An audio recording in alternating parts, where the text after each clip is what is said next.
4, del 12 al 15. Hasta ahora lo que hemos visto en el libro de Mateo es que el autor nos ha mostrado los detalles de la vida de nuestro Señor desde el inicio, en el sentido de cómo iba a ser su venida, la conexión que ha tenido con el pueblo de Israel, el hecho de que era un Mesías profetizado, que se anticipaba tanto a nivel genealógico. Después pasamos al hecho de que Jesús iba a iniciar su ministerio, y al iniciar su ministerio lo inicia de una forma interesante, el hecho de conectarse por medio del bautismo con pecadores, identificándose con pecadores a pesar de que él no lo era.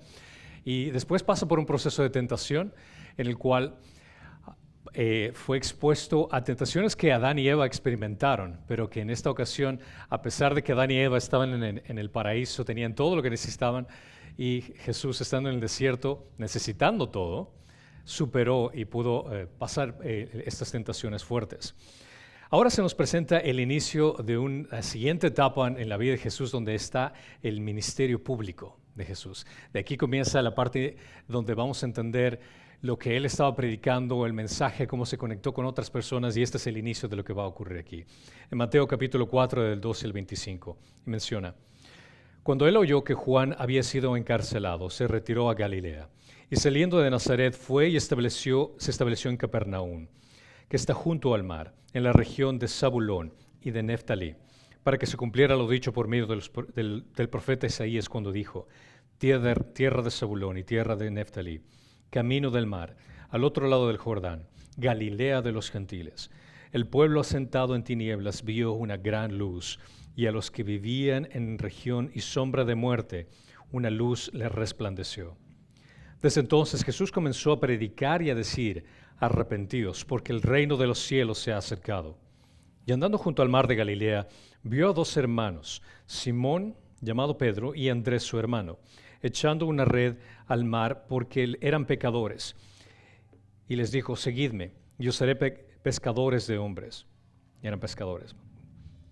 Entonces ellos dejaron al instante sus redes y le siguieron, y pasaron de allí. Vio a otros dos hermanos, Jacobo, hijo de Zebedeo, y Juan su hermano, en la barca de su padre Zebedeo, remendando sus redes, y los llamó. Y ellos dejaron al instante la barca y a su padre y le siguieron. Y Jesús iba por toda Galilea enseñando en sus sinagogas y proclamando el evangelio del reino y sanando toda enfermedad y toda dolencia en el pueblo. Y se extendió su fama por toda Siria, y traía a él todos los que estaban enfermos, afectados con diversas enfermedades y dolores, endemoniados, epilépticos y paralíticos, y él los sanaba. Y le siguieron grandes multitudes de Galilea, Decápolis, Jerusalén y Judea, y del otro lado del Jordán.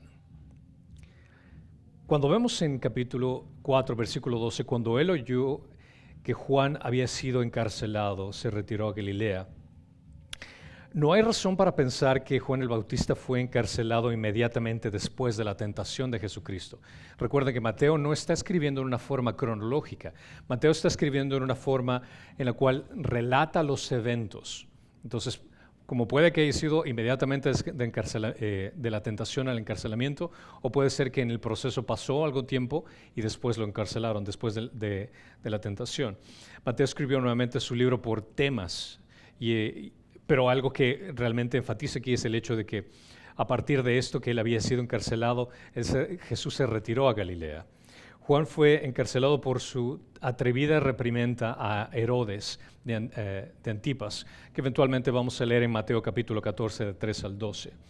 Lo más probable es que con el ministerio de Juan, cuando el ministerio de Juan fue completado, Jesús vio a comenzar el suyo propio, mientras que Juan había hecho su trabajo. Al ver que Juan había sido llamado para preparar el camino del Señor, su llamado era el hecho de que todo se enfoque hacia Jesucristo. Me encanta cuando menciona el hecho de que él tenía que decrecer para que Jesús tenga que crecer. Y eso es un ministerio que para aquel que es predicador, para aquel que anuncia, para aquel que llama a gente a Cristo, tiene que recordarse una y otra vez. Porque es muy fácil aquella persona que esté enfrente de un púlpito que tenga ese pecado, esa tentación de enorgullecerse, de que la gente tenga a ser atraído por lo que el predicador dice o cómo lo dice, la forma que lo dice y el estilo en que lo dice, y que la gente recuerde más al predicador que el mensaje. Y ahí es donde viene a ser un gran error. Por ende, Juan, ese es un gran ejemplo que nos da a cada uno de los predicadores, evangelistas o incluso a nivel de ministerio. Cada uno de ustedes, cuando ayuden a alguien, recuerden que ustedes no se convierten en el Salvador, ustedes no se convierten en aquella persona que la gente tiende a buscar. Ustedes solo traen el mensaje de Cristo, que Él es el que cambia. Juan hizo un trabajo excepcional en traer la gente y en preparar el camino. Y ese es un recordatorio y aplicación que también funciona para nosotros, que nosotros solo presentamos al mensaje. Recuerden que nosotros solo somos un vagabundo diciendo a otro vagabundo dónde pueden encontrar el pan de vida. Y ahí es donde encuentran la verdad. El historiador Josefo observa que el área de Galilea había sido cultivada y que no había un terreno baldío en este lugar, que todo este sitio era realmente fructífero. Era alrededor de 1,500 habitantes que vivían en este sitio. La historia había visto a los conquistadores extranjeros dejar sus huellas en la región. Había traído una influencia muy grande de personas de diferentes razas, de diferentes culturas. Y es por eso que los judíos despreciaban a la gente de Galilea, porque eran ciudadanos racialmente impuros. Era una combinación de varias personas que vivían en este lugar. Por la zona pasaban importantes carreteras. Había un dicho que decía: Judea va de camino a ninguna parte, Galilea va de camino a todas partes. Entonces puedes entender que Galilea era un lugar bastante recurrido. Y mientras que Judea era montañosa y aislada, Galilea estaba abierta a comercio y a las ideas. En esa época, cuando en el tiempo antiguo, considerando que no había internet, no había noticias, no había nada de esa forma para poder entender qué es lo que está pasando en el mundo, las zonas donde había carreteras era el lugar principal donde la información venía de diferentes partes del mundo. Y es ahí donde la gente aprendía. Es ahí donde la gente se informaba acerca de nuevos acontecimientos que estaban ocurriendo en el mundo y nuevas ideas que se estaban dando en el mundo. Entonces, todo significa que Galilea era ese tipo de región donde las nuevas enseñanzas podían ser escuchadas e incluso bienvenidas. Cualquier persona que iba a Galilea escuchaba nueva información y la gente ya estaba preparada para ese tipo de pensamiento. Se podría haber esperado que el Mesías habría iniciado su obra principalmente en Jerusalén. Uno piensa en Jerusalén, la capital. Pero el Mesías inició su ministerio aquí en Galilea. Jesús pasó la mayor parte de su tiempo en la despreciada Galilea.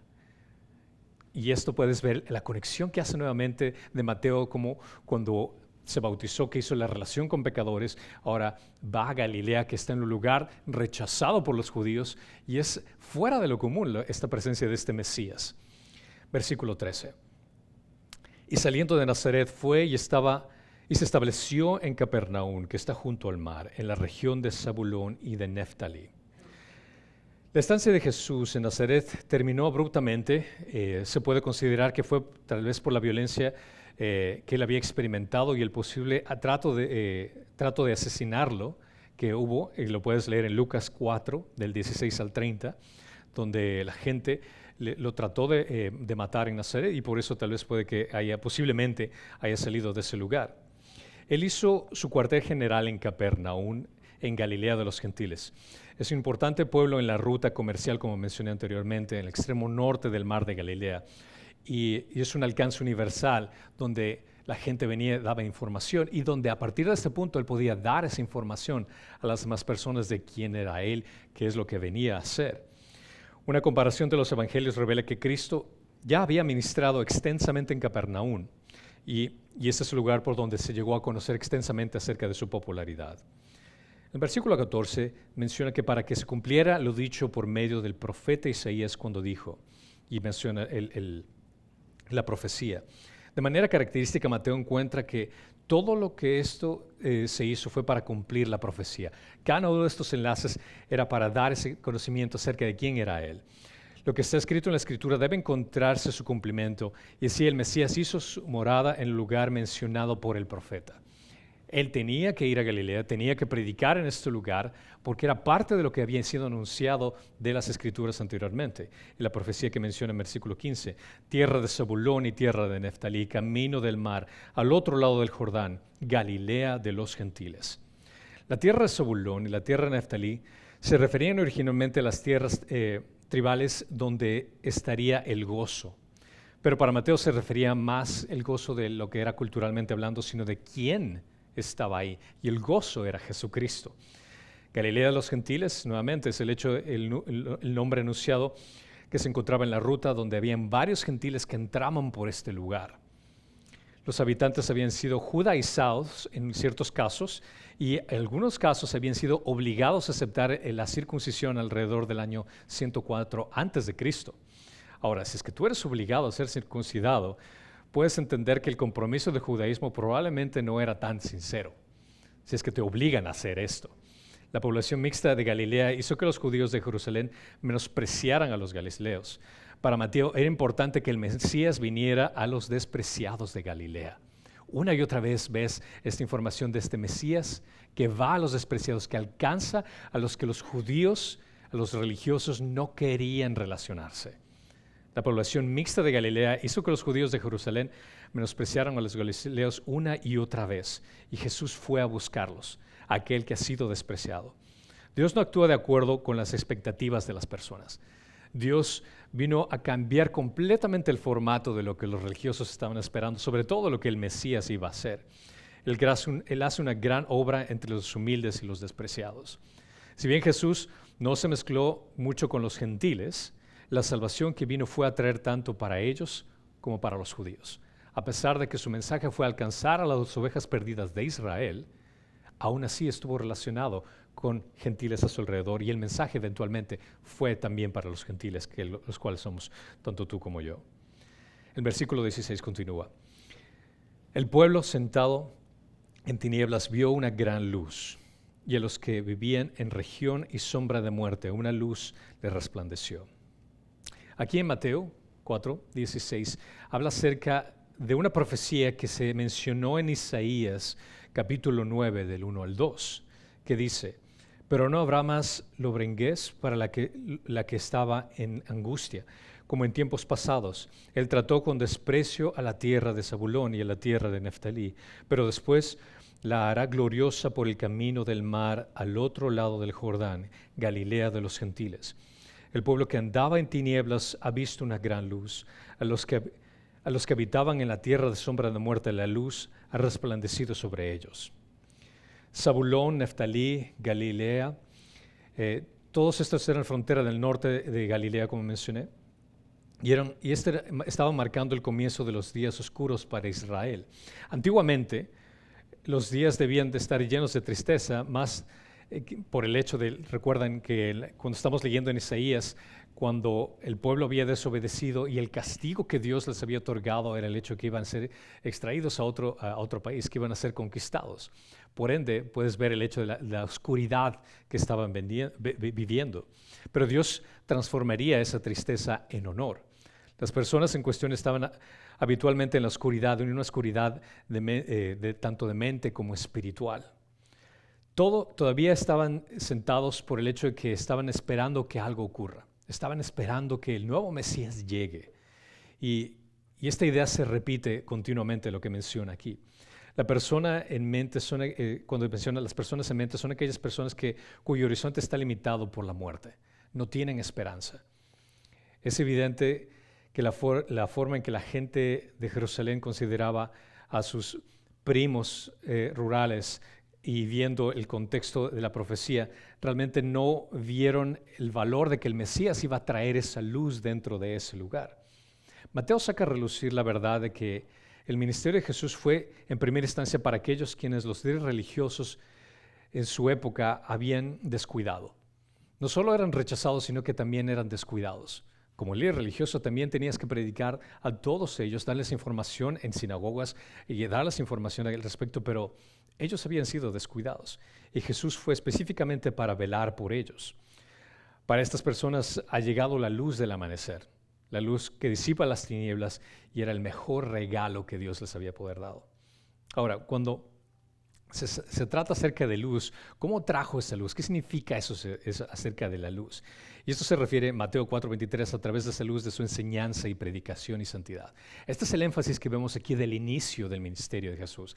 Estos 3 puntos que voy a reiterar más adelante, de la enseñanza, la predicación y la santidad. La luz que prometió Isaías era la luz de la palabra de Dios, que Dios iba a traer su palabra en medio de esta oscuridad, así como la luz y su vida perfecta y ministerio compasivo que trajo y que se encarnó en Jesucristo. Versículo 17. Desde entonces Jesús comenzó a predicar y a decir: arrepentidos, porque el reino de los cielos se ha acercado. Su mensaje, como recordamos, viene a ser un eco de la predicación de Juan el Bautista. La palabra de apertura de este primer sermón marca el tono del resto del ministerio de Jesucristo. El arrepentimiento fue un tema constante en toda la predicación pública de Jesucristo. Y su mandato final a los apóstoles fue incluso de lo mismo, de predicar el arrepentimiento.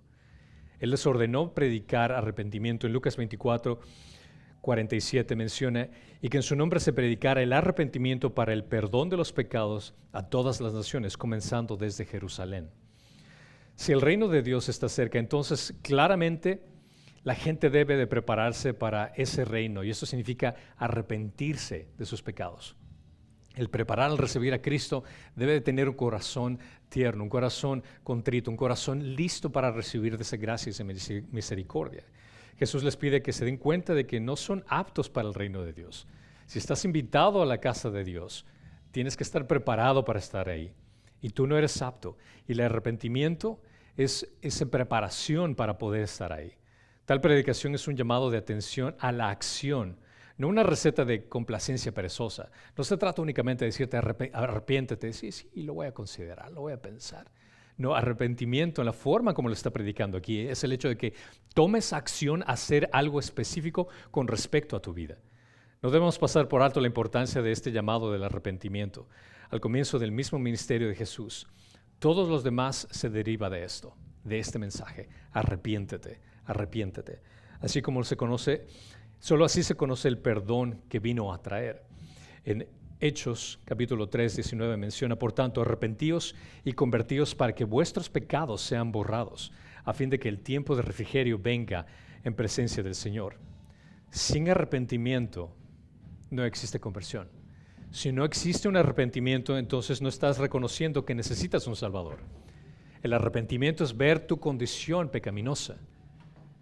Y para entender tu condición pecaminosa es entender quién es Dios, su perfección, su santidad, y darte cuenta: necesito de Él. El arrepentimiento es una parte importante y de una respuesta inicial al Evangelio, pero también es una parte importante para la vida de un cristiano.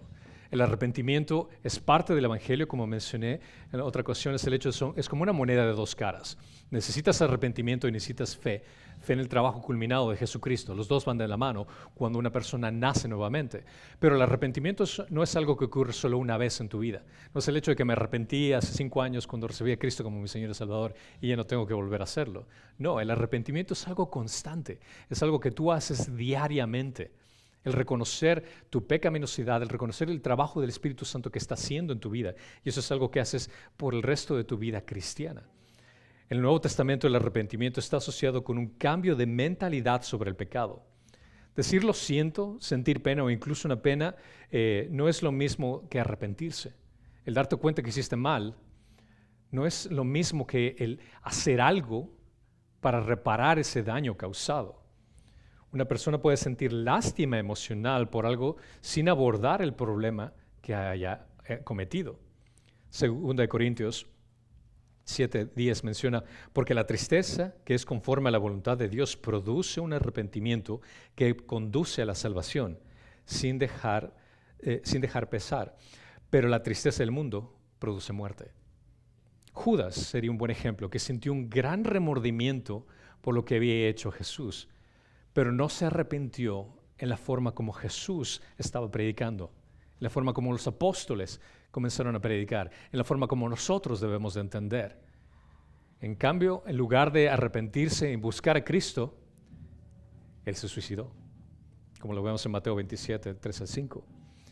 Pero también sintió un gran remordimiento por su negación de Cristo, pero no lo buscó a Él. El arrepentimiento hace que te reconozcas tu condición pecaminosa, pero no que te quedes ahí estancado, sino que busques a aquel que te da solución, que es Jesucristo. Pedro también sintió un gran remordimiento por su negación a Cristo. Lo vemos en Mateo 26, 75. Pero en su caso resultó en un arrepentimiento genuino y cambió la dirección, ya que más tarde proclamó audazmente a Cristo frente a la persecución que él fue expuesto, como vemos en Hechos capítulo 4. El arrepentimiento bíblico es el reconocimiento que somos incapaces de salvarnos a nosotros mismos. El volver del pecado y volver hacia aquel que pagó por él y que solo él puede perdonarnos. Es la verdad de la palabra de Dios, presentada con mayor amor y precisión que Dios usa para producir arrepentimiento. Cuando se presenta un pecado en la vida de alguien y quieres exponer ese pecado de la vida de alguien, lo tienes que hacer en amor. Es la misma forma que utilizó Jesucristo. Él predicó: arrepiéntete, reconoce tu situación, pero lo hizo en amor y en gracia. Le dijo la verdad, sí, y es lo mismo que tenemos que hacer nosotros. Tenemos que presentar la verdad. No tenemos que disolver la verdad, no tenemos que ocultar la verdad, no tenemos que presentar la verdad en parte, sino que tenemos que presentar la verdad tal y como es, pero lo hacemos en amor y en gracia. Porque si lo hacemos con una autoridad muy déspota, con una autoridad muy agresiva, o como diciendo yo soy mejor que tú, o sin necesidad de decirlo, pero con una actitud de esa forma, lo único que vamos a lograr es que la otra persona se cierre por completo y se hunda mucho más en el pecado en el cual está viviendo.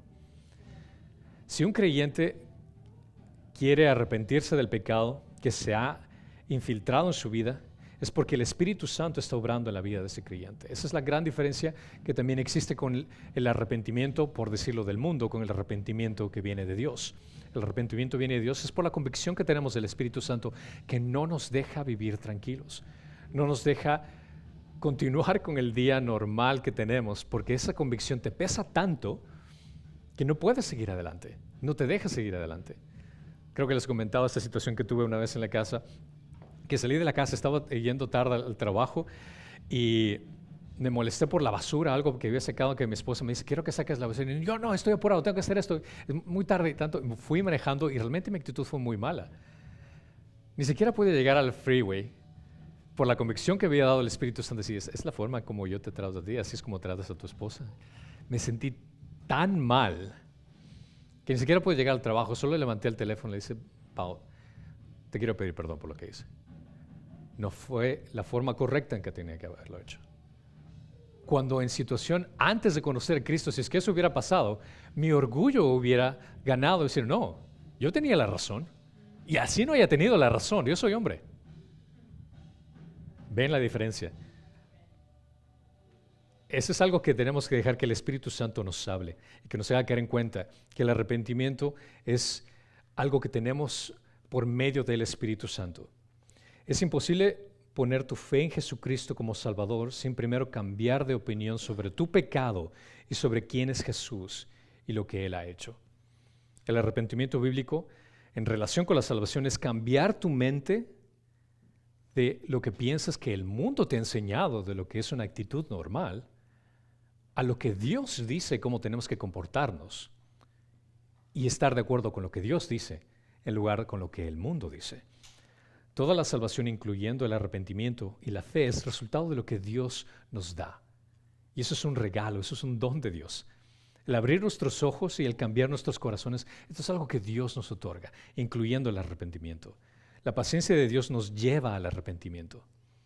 Eso es lo hermoso de Dios. Es el hecho de que su misericordia, su dulzura lo que nos atrae. Es su gracia que nos lleva al arrepentimiento, como menciona 2 de Pedro 3:9. Y al igual que su bondad en Romanos 2:4. El arrepentimiento propiamente definido es necesario para la salvación. El arrepentimiento es necesario para la salvación. Una persona arrepentida ya no se puede burlar porque no puede menospreciar o ignorar a Cristo. Aquella persona que ha entendido el arrepentimiento sincero no puede ver a Cristo de la misma forma como lo veía antes de conocerlo. Porque es el cambio de arrepentimiento que no solo te hace ver el pecado como algo mal, sino que también te hace ver a Cristo como algo atractivo. Ese es el arrepentimiento. Continúa el versículo. Porque el reino de los cielos ha llegado. En el Nuevo Testamento la palabra reino significa gobierno, reinado, autoridad. Y aquí la frase reino de los cielos se refiere al gobierno de Dios. La frase reino de los cielos se encuentra 32 veces en el Evangelio de Mateo y la frase reino de Dios se encuentra solo 5 veces en el Evangelio de Mateo. Por referencia al nombre santo del Señor, los judíos no mencionaron a Dios, sino la sustituyeron por la palabra cielo. Esa es una forma también para no tomar el nombre de Dios en vano. Si de por sí el nombre, el tetragrama que se utiliza en el Antiguo Testamento de Yahweh, lo leemos muchas traducciones como el Señor o el Dios en la Biblia, los judíos no mencionaban ese nombre por no querer tomar el nombre de Dios en vano. Ahora se fueron no solamente solo con no mencionar Dios, la palabra Dios, sino que vamos a mencionar cielo para no tomar el nombre de Dios en vano, que era evitarse algo más. Entonces esa es una forma que se referían al hecho de cuando mencionas y lees la palabra cielo, es como un sinónimo de decir Dios. Claro ejemplo de esto, el hijo pródigo confesó que había pecado contra el cielo. Entonces, claramente puede haber dicho pecado contra Dios, pero aquí ves esa referencia de por qué ese cambio de utilizar tanto el reino de los cielos cuando en realidad significaba el reino de Dios. Los líderes judíos querían un líder político que los librara de Roma, pero Jesús vino a traer un gobierno espiritual en los corazones de las personas. Para pocos, esto fue muy agradable, pero ¿quiénes eran esos pocos? Los despreciados, los marginados, los rechazados. Para muchos, los que estaban en una posición religiosa de pertenecer a un grupo judío, realmente lo único que ellos querían su propia autonomía judía sin la opresión romana. Ellos rechazaron a Cristo, no les interesaba ese mensaje de Cristo. Continuando el versículo 18. Y andando juntos al mar de Galilea, vio a 2 hermanos, Simón, llamado Pedro, y Andrés, su hermano, echando una red al mar porque eran pescadores. En Mateo 4, del 17 al 22, leemos el llamado de Pedro, Andrés, Santiago y Juan, hombres que ya habían conocido a Jesús como discípulos, que posiblemente eran los discípulos de Juan el Bautista y que habían confiado en él. Recuerden que Jesús ya los había conocido junto con relación de Juan el Bautista. Él fue al desierto a ser tentado y después regresa. Entonces, no es que estas personas recién habían conocido a Jesús, ya sabían quién era Él, tenían una información de quién era Él. Habían regresado de su negocio de pesca en Capernaum, pero Él vino y los llamó para dejar su negocio de pesca, su labor de vivir y seguirlo. Jesús tenía otros discípulos además de estos 4, pero Mateo no consideró necesario decir cómo fueron llamados todos, únicamente ellos. Es de notar que Jesús, como rabino para los judíos, recuerden que la perspectiva que tenían ellos de Jesús, apenas conozco a este individuo, este es un maestro, es un rabino, un rabí. Y era lo mucho que ellos podían ver acerca de él. Como rabino, los rabinos, culturalmente hablando, eran los que las personas iban al rabino para ser discipulados. Pero Jesús hizo algo diferente. Como rabino, Él fue a escoger quién Él quería discipular. Entonces, esta era una transacción, por ponerlo así, un poco diferente de la cual Jesús hizo en comparación de los demás. Juan había sido encarcelado. Ellos estaban sin ningún rabino, por ponerlo así, sin ningún maestro. Entonces, Jesús fue y los buscó específicamente a ellos. Él, como rabino, realmente no tenía que haber hecho eso, pero lo hizo. Él quebró algo que era como costumbre en aquellos tiempos. Mateo parece dar a entender que Jesús no buscaba deliberadamente a personas en particular. Él fue y buscó a personas específicas por un motivo específico. Y este punto trae algo que, interesantemente, Dios ha estado trayendo convicción en mi vida. Y últimamente me he dado cuenta que incluso pude entender, y todos los que están aquí entienden esta perspectiva. En Calvario enseñábamos muchísimo acerca del discipulado, pero nos faltó el aplicarlo. Y esto es un error que veo en varias iglesias. Que nosotros predicamos el discipulado, pero no lo hacemos. No lo hacemos. Y al entender de que este fue el éxito de Jesús, el éxito del ministerio de Jesús inició con algo que nosotros no hemos hecho, y es hacer discípulos. El hacer discípulos va mucho más allá de venir a la iglesia. El servicio que ocurre viene a ser únicamente un servicio de congregación, pero no es un discipulado. Lo que estoy haciendo así es un estudio bíblico, pero esto no es un discipulado. Cuando tenemos, por ejemplo, grupos de vida, viene a ser una koinonía que asimila un poco a un discipulado, pero no es un discipulado. Un discipulado implica el hecho de tomar acción en invertir la vida de un individuo en otro. El enseñar a una persona a amar a Cristo por medio de un ejemplo. Esto fue lo que hizo Jesús con 12 hombres.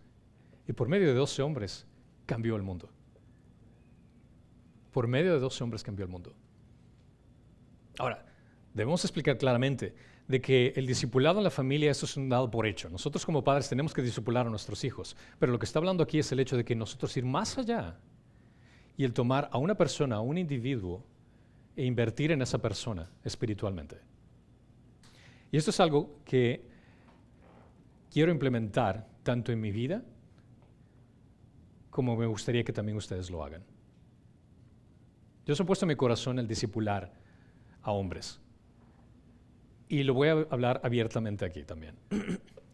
Estoy dispuesto a discipular a hombres que estén abiertos para ser discipulados, en los cuales yo pueda invertir mi vida en ellos, en los cuales pueda invertir tiempo en ellos, y que sobre todo estos hombres se comprometan en hacer más discípulos. En cierto sentido, yo quiero tener hijos espirituales, por ponerlo así, pero mi ideal sería tener nietos espirituales. Y si cada uno de nosotros tomaríamos este llamado en serio, de ser discípulos, de vivir intencionalmente ministrando a alguien, haciéndole crecer a esa persona en Cristo para que esa persona haga lo mismo con una o dos personas, eso se convierte en una iglesia como Cristo idealmente tenía en mente.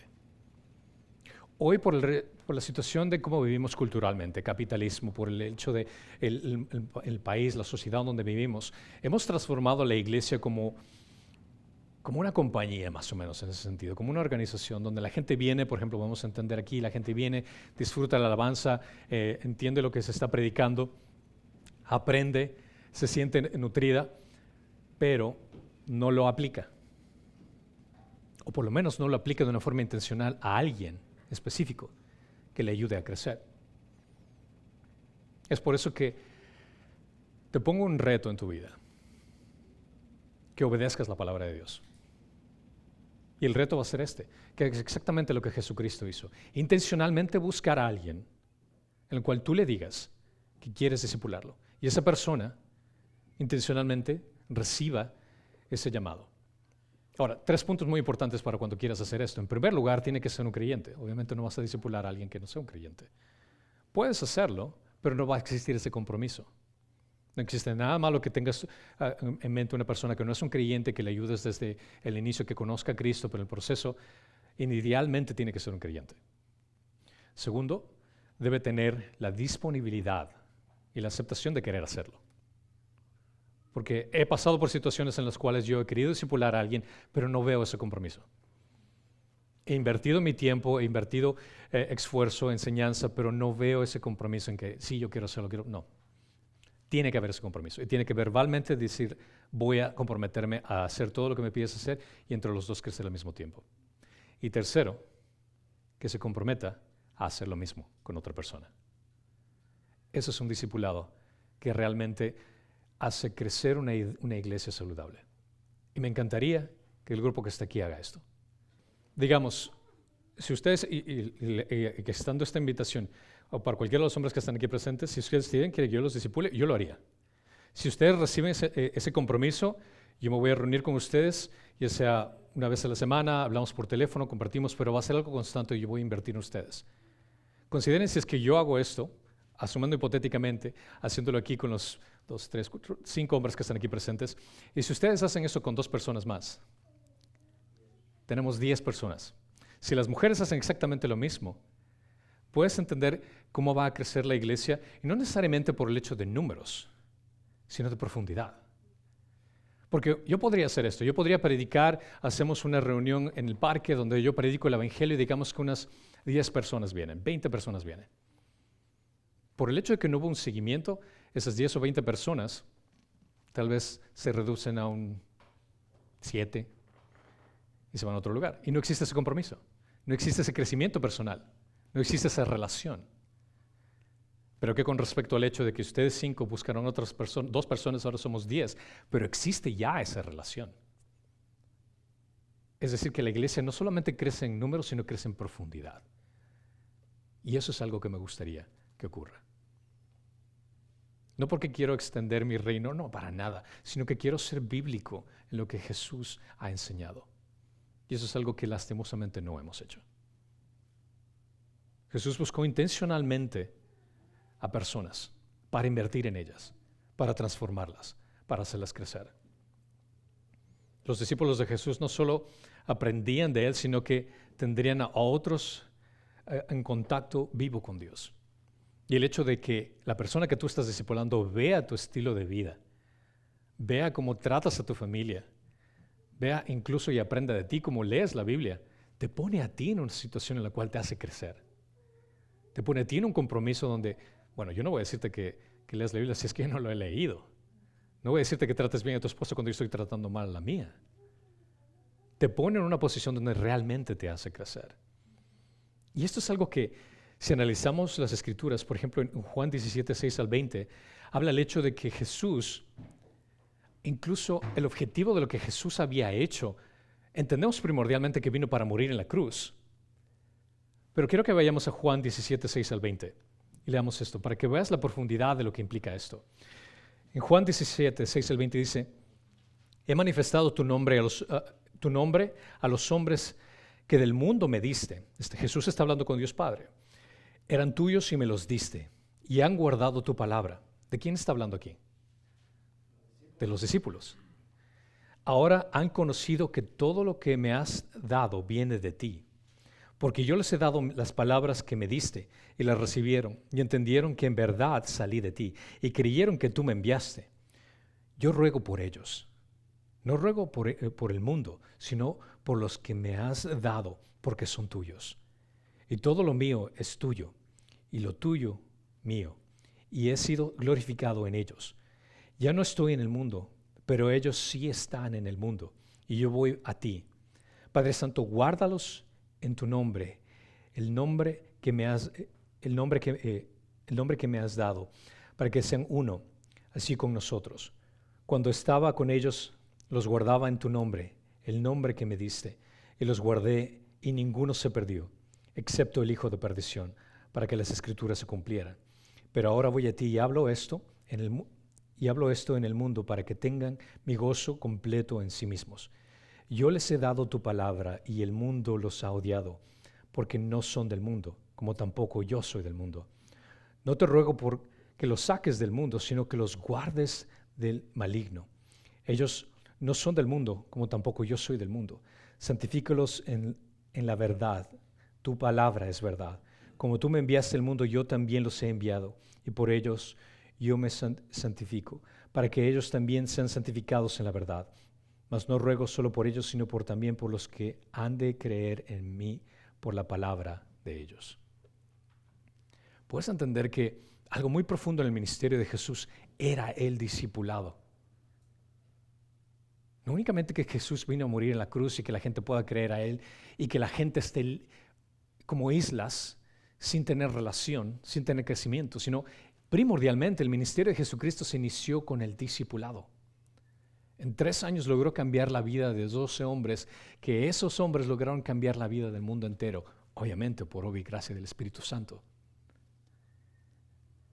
Esa es la falta, como menciono, que tenemos en muchas iglesias, la falta de un discipulado. El hecho de que debemos entender que el éxito del ministerio de Jesús inició con algo que nosotros tenemos que hacer. Tenemos que ser discípulos. Continúo en versículo 19. Y les dijo, seguidme y yo seré pescadores de hombres.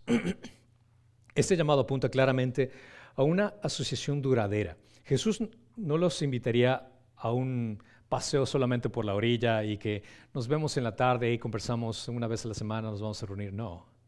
Él estaba diciendo, ven y sígueme. Él los invitaría a un discipulado que implicaría el hecho de que vivan con Él todo el tiempo. Ahora, tal vez para nosotros eso va a ser imposible, así porque que yo digamos que le invita a Daniel a mi casa que va a dormir todo el tiempo y después, oye, Daniel, tú tienes casa, oye, tienes que ir a cuidar a tu esposa, tus hijos. No podemos hacer esto, pero sí podemos hacerlo constantemente por hecho de compartir con la persona, invertir tiempo, llamada telefónica, orar. ¿Qué estás pasando contigo? ¿Cómo puedo ministrarte de una u otra forma? Esto es algo que podemos hacer. Incluso implica en el hecho de vivir en momentos agradables.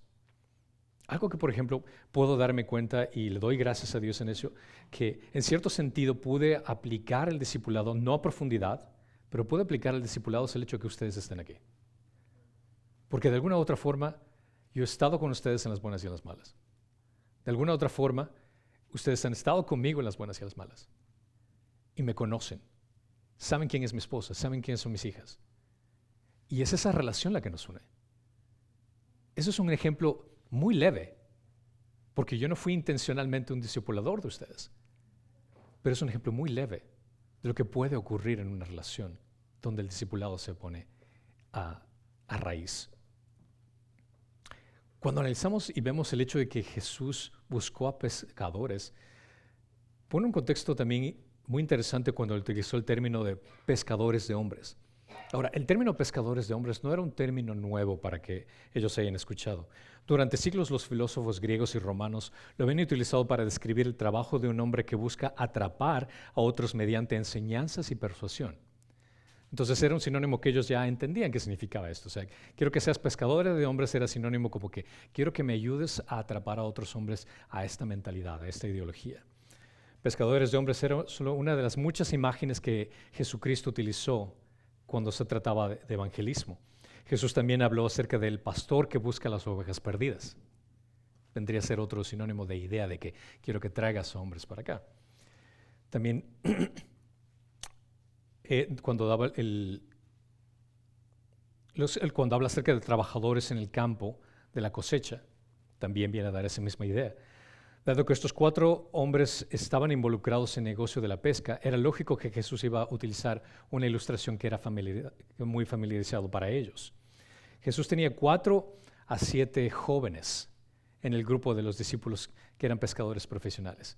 Y esta es una idea también fascinante, porque muchas veces, incluso cuando vemos películas acerca de Jesús y los apóstoles, se nos da la idea de que vemos estos jóvenes, realmente no eran jóvenes, los apóstoles eran supuestamente viejos, adultos, pero en realidad los apóstoles eran adolescentes, eran jóvenes. A lo mucho deben tener unos 18 años, tal vez Pedro haber tenido 18 o 21 años. Era lo más viejo que él era. Y él era el mayor de todos. Pero el resto eran jóvenes, eran muchachos. Y Jesús invirtió en ellos todo este tiempo. Y esta frase que me encanta dice, no se trata de sacar peces del lago, sino de sacar a los hombres del abismo del pecado y de la muerte, atrapándolos en la gran red de Dios. Esto es lo que Jesús quería de ellos. Pero se viene a la mente, ¿por qué Jesús buscaría pescadores a su lado? Si analizas, culturalmente hablando, por un lado los pescadores eran gente ocupada. Por lo general, ellos eran profesionales que no era que se sentaban a no hacer nada, sino que trabajaban constantemente. Tenían que levantarse temprano, tenían una responsabilidad por hacer, tenían que hacer ciertas preparaciones para poder traer el pescado. Una vez que traían el pescado, tenían que preparar el pescado. Era realmente un trabajo que implicaba gente que estaba ocupada y que no tenían miedo a trabajar. Y eso es lo que Jesús estaba buscando. Gente que estaba ocupada y en el sentido que tenía ganas de trabajar, en hacer algo.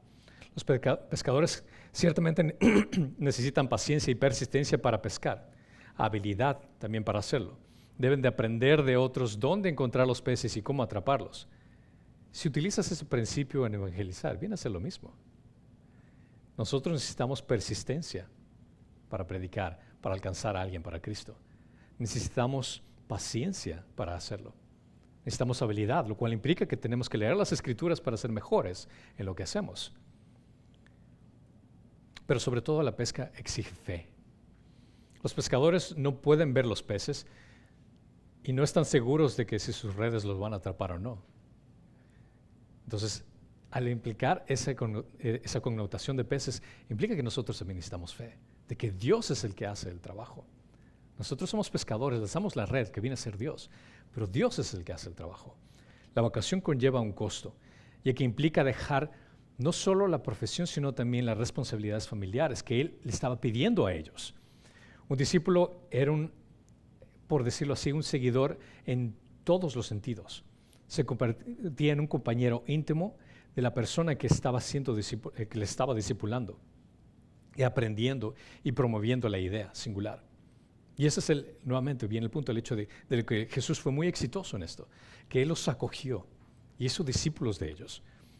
Los trajo bajo sus alas y los edificó en todo el proceso. Versículo 20. Entonces ellos, dejando al instante las redes, le siguieron. El llamado al discipulado significó claramente la separación del tipo de vida que habían estado viviendo hasta ese entonces, cuando Jesús los llamó. Pero eso no significó que tenían que deshonrar a su familia o cortar lazos con su familia. Claramente leemos en Mateo 8:14 de que Jesús está entrando a la casa y le pide que sane a su suegra. Eso implica que todavía tenía una relación con su familia. Entonces, sería ilógico que Jesús le diga a estos jóvenes, quiero que dejes a tus padres y los deshonres y los dejes sin nada. Se estaría contradiciendo su propia palabra. Los dos sabían lo suficiente acerca de Jesús para darse cuenta que su llamado no debía tomarse a la ligera cuando fueron llamados, estos jóvenes fueron llamados a seguir a Pedro. Esta idea de asociación puede intensificarse con el ser un discípulo claramente en el aspecto de dejar la familia, dejar tu estilo de vida, en el hecho de que ahora mi enfoque completamente va a ser el seguir a este individuo. Esta es la mentalidad que ellos estaban entendiendo. El hecho de hacer discípulos, el desconectarse de todo para conectarme única y exclusivamente en Cristo. Versículo 21. Y pasando de allí vio a otros dos hermanos, Jacobo, hijo de Zebedeo, y Juan, su hermano, en la barca con su padre Zebedeo. Remendó sus redes y los llamó. Estos dos hermanos, Santiago, que se conoce como Jacobo, fue ejecutado por Herodes Agripa primero, alrededor del año 44 después de Cristo. Esto lo leemos en Hechos 12:2. Y Juan, el que menciona aquí, es el autor del Evangelio de Juan y de las cartas de primera, segunda y tercera de Juan del libro de Apocalipsis. Estos dos jóvenes es que menciona aquí. Cuando dice que dejaron su barca, e interesantemente, si es que alguna vez tienes la bendición de ir a Israel, este es un descubrimiento muy interesante que se dio acerca de restos de un barco que fue encontrado en el mar de Galilea en 1986. Este barco se calcula que fue alrededor del siglo I. E interesantemente, ese es el tamaño de barco que se utilizaba para transportar a 13 personas, capacidad promedio de 13 personas. Los hermanos estaban con su padre y preparaban sus redes cuando fueron llamados. Como estaban ocupados en su oficio, Jesús los llamó. Ahora, estos dos hermanos fueron llamados al discipulado de la misma manera que los otros hermanos anteriores que fueron llamados, pero honraron a su padre. Dejaron a su padre a un lado, pero fueron directamente con Dios. Ya lo explico por qué. Versículo 22. Y ellos, dejando al instante la barca y a su padre, le siguieron. Así como lo hizo el primer par de hermanos, estos dos respondieron sin titubear. Cuando dice la palabra instante, en el griego explica algo que fue un énfasis de pronta obediencia al llamado. No fue una consideración, el hecho que déjame pensar, tal vez, déjame ver cómo está mi horario. No. La palabra muestra el hecho que ellos lo hicieron sin titubear. Y su respuesta fue de todo corazón, pues dejaron las redes que simbolizaba su forma de vida. Todo lo que ellos habían aprendido de su padre, lo dejaron inmediatamente. Nuevamente, si ves lo que Jesús hizo y el llamado que está haciendo, solo ponte los zapatos de estos jóvenes. O siendo papá, imagínate que tu hijo haga eso. Que deje todo y que siga a este individuo. Puedes darte cuenta que la convicción que tenían estos jóvenes era muy profunda. Dejarlo todo e irse con él. Mateo nos dice además que esta pareja no dejó solo a su papá con el trabajo, como diciendo así, rompiendo lazos con su padre y deshonrándolo. No, porque Cuando leemos en Marcos 1:20, dice que al instante los llamó y ellos dejaron a su padre Zebedeo en la barca con los jornaleros. O sea, que no que solo lo dejaron ahí, pero la parte increíblemente profunda aquí es el hecho de que están rompiendo un lazo familiar fuerte, que es la relación de un hijo con un padre. Dejaron a su padre para decir, vamos a seguir a Cristo. Esa es la profundidad que quiere decir todo en la implicación. Cuando dices que tienes que dejar al mundo, tienes que dejar a todo. Cuando menciona a Jesucristo, incluso que tu amor por tu padre y por tu madre sea como odiarlos en comparación de tu amor por Cristo, a ese nivel, a esa profundidad. Y allí es nuevamente donde ejerció ese ministerio profundo, el relacionarse con ellos a ese nivel. Porque de la relación de padre e hijo que ellos tenían, Él les iba a dar una relación mucho más profunda de Dios a ellos directamente. Versículo 23. Y Jesús iba por toda Galilea enseñando en sus sinagogas y proclamando el evangelio del reino y sanando toda enfermedad y toda dolencia en el pueblo. Hay tres aspectos principales que resumen el tema de Mateo. El inicio del ministerio de Jesucristo comienza con estos tres puntos que se enfatizan grandemente en el ministerio de Jesucristo. Jesús recorrió Galilea, en primer lugar, enseñando. La palabra griego habla acerca de didascos, en las sinagogas, como menciona. El ministerio de aquel que profesa que es rey de los judíos se llevó a cabo entre judíos primordialmente. Didasco viene a ser de ahí viene la palabra que conocemos didáctico, de aprender, de lo que aprendes en una escuela, viene a ser en este sentido. Entonces él comienza a enseñar de esta forma, como lo hace de una forma académica, como diciendo, estoy enseñándoles algo que es informativo, por ponerlo de esta forma. E inicia en las sinagogas. La sinagoga era un lugar de reunión, se usa como un lugar de culto de asamblea religiosa judía. Los gentiles no podían entrar en estos lugares, eran única y exclusivamente para judíos. La adoración en las sinagogas probablemente se instituyó durante el cautiverio de Babilonia, cuando fue destruido el templo de Salomón. Construyeron algo donde la gente pueda reunirse para poder hablar y aprender de la palabra de Dios. La sinagoga era un sentido especial, un lugar donde la gente se reunía, donde era un centro de vida, un centro como ahora nosotros entendemos como una iglesia, por ponerlo así, donde se reunían los judíos, donde se administraba la ley judía, donde incluso se aplicaba la disciplina judía y donde se impartía la enseñanza judía. No hubiera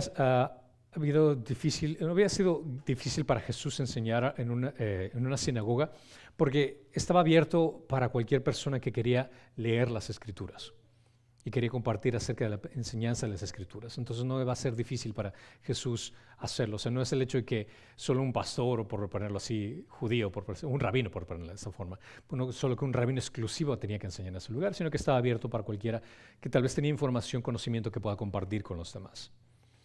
El segundo aspecto importante que menciona Mateo aquí es el hecho de que Jesús estaba proclamando. Proclamando es la palabra griega de keruso. Esta palabra implica es el hecho de una proclamación que va mucho más de una enseñanza, sino es una proclamación franca y una exposición de ciertos hechos verdaderos para que la gente tome nota de ello y actúe al respecto. Entonces, didasco viene a ser solo enseñanza, como si yo te estuviera enseñando matemáticas. El keruso viene a ser el hecho de que tú tomes acción de algo que tienes que hacer en tu vida inmediatamente. Entonces son dos tipos de enseñanzas. En primer lugar, él estaba instruyendo a la gente acerca de la palabra de Dios, didasco, enseñando acerca de la palabra de Dios, pero aquí estaba keruso proclamando el hecho de qué es la respuesta que ustedes tienen que hacer con respecto a la presencia de Jesucristo en medio de ustedes. Entonces iba más allá que en este sentido. El contenido de este caso es brevemente con el Evangelio, las buenas noticias de que el Mesías estaba presente en medio de ellos. Aquí el mensaje es del Evangelio de que el reino de Dios, Jesucristo mismo, estaba entre ellos, que Jesús se ha acercado. Las buenas noticias es que Dios estaba obrando en medio de ellos.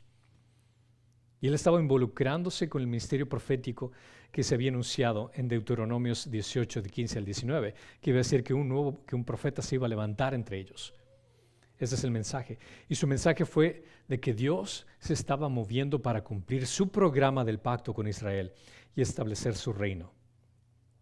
Y después viene el hecho de que Él estaba sanando con toda enfermedad y dolencia entre su pueblo. Esto de sanar, sacar fuera demonios de la gente, fue para autentificar el mensaje que estaba dando este profeta que ellos estaban escuchando. Porque sus palabras fueron respaldadas por las señales, autentificando lo que él estaba diciendo. Sus obras eran tan importantes como sus palabras.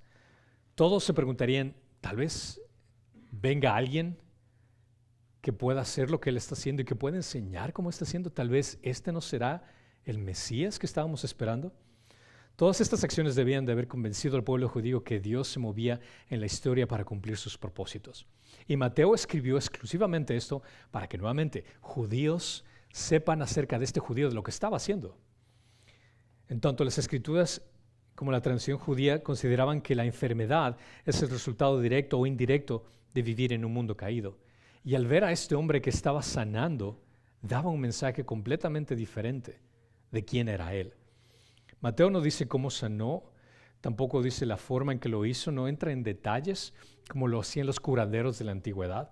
Esos curanderos tuvieron sus éxitos y fracasos por ciertas técnicas que utilizaban, pero Jesús tenía completo dominio sobre la enfermedad. Nunca vas a leer en las Escrituras que diga, bueno, le faltó hacer esto o hizo aquello. No, él los sanó a todos. El resultado de esto es que grandes milagros caiga una tremenda fama para Jesucristo. Y dio un tremendo seguimiento de las personas. Las noticias viajaron rápido. ¿Recuerdan dónde estaba? En Galilea. Galilea era un centro donde se reunían varias carreteras. Por ende, las noticias volaron inmediatamente. Se expandieron. Así que aquellos que tenían amigos y familiares afligidos los llevaron a Jesús para que los sanaran, para que los curaran. Y esto vemos en el versículo 24. Y se extendió su fama por toda Siria, y traían a él todos los que estaban enfermos, afectados con diversas enfermedades y dolores, endemoniados, epilépticos y paralíticos, y él los sanaba. El término Siria en los tiempos del Nuevo Testamento podría incluir al norte, todo el territorio de las fronteras de Mesopotamia, incluso el territorio hasta el Líbano. Y lo que Jesús estaba haciendo no podía ser desapercibido. Así que el informe se expandió por todos los lugares. En los tres evangelios sinópticos, recuerden, sinópticos vienen a ser los que hablan de términos similares, que son Mateo, Marcos y Lucas, perfecto. Juan es el único que no es sinóptico porque toma términos diferentes. Y aquí los tres evangelios sinópticos dan mucha importancia del poder de Jesús sobre los demonios. Mateo completa su lista con paralíticos, con personas que tenían problemas para andar, epilépticos, y hace esta referencia basada en el hecho de que estas eran personas que no podían ser sanadas. No importa si se topaban con algún curandero o alguien que pretendía sanarlos o algún médico, estas personas no podían ser sanadas en términos normales. Y es por eso que pone este énfasis aquí. Y por último, verso 25. Y le siguieron grandes multitudes de Galilea, Decápolis, Jerusalén y Judea, y del otro lado de Jordán. Las noticias de las obras y de las enseñanzas de Jesucristo en este temprano periodo de su ministerio habían llegado a un gran área alrededor donde él se encontraba. Con gran razón, grandes multitudes comenzaron a seguir a Jesucristo, desde Galilea, desde Decápolis. Decápolis viene a ser un resumen de 10 ciudades en esa área, al sur del mar de Galilea, desde Jerusalén, desde Judea, de la región del otro lado, del oeste de Jordán. Entonces, claramente, la popularidad de Jesucristo por lo que él estaba haciendo causó una profunda impresión porque grandes multitudes comenzaron a seguir a Jesucristo. Por supuesto, el hecho de que seguían a Jesucristo no significaba el hecho de que lo seguían porque querían ser discípulos de Jesucristo, sino por el hecho de que es lo que él estaba haciendo. Sanando gente, curando, endemoniados. Entonces, no lo siguieron con una intención de realmente querer buscar al Mesías en cierto sentido, sino buscar, tal vez por curiosidad, de lo que él estaba haciendo. Es comprensible que los milagros de Jesús atraigan a las multitudes, pero aquellas multitudes necesitaban ser instruidos, y es por eso que Jesucristo estaba enseñando y predicando. Por ponerlo así, la sanación era para que la gente venga, por ponerlo de cierta forma, para atraer a la gente. Pero el mensaje que él estaba dando y la predicación que él estaba dando era lo que necesitaban escuchar para que la gente pueda convertirse al verdadero Dios, el que conozcan al Dios profundo en una relación íntima. Y es ahí, en medio de todo esto, que agrupó cierto grupo de jóvenes para poder discipular en medio de ellos, para poder instruirlos. Podemos considerar que nuestro Señor en este momento se está dirigiendo también a nosotros en este mensaje.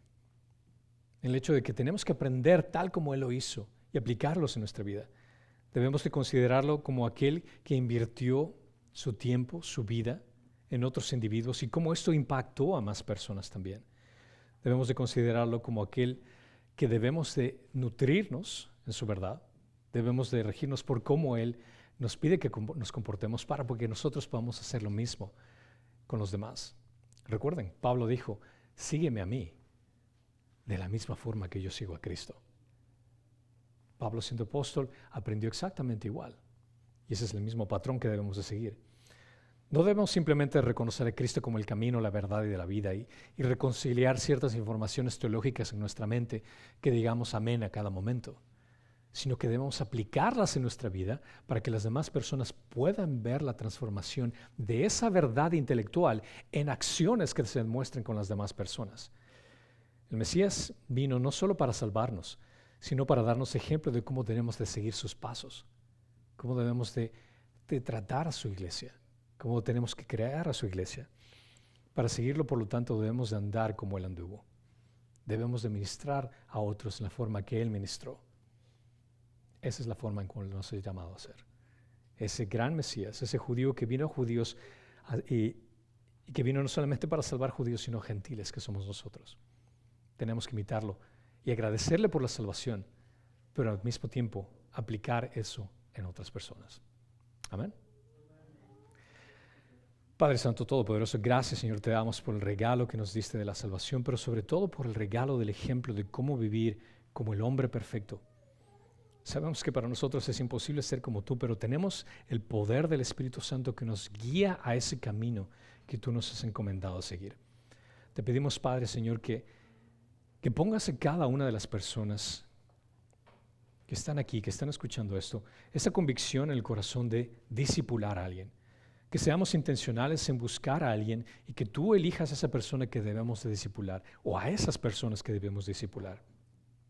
Te pedimos, Padre Santo, que nos des tu gracia y misericordia para poder dar de esa gracia y misericordia y así poder seguir tu ejemplo y expandir tu reino aquí en la tierra por tu honor y por tu gloria.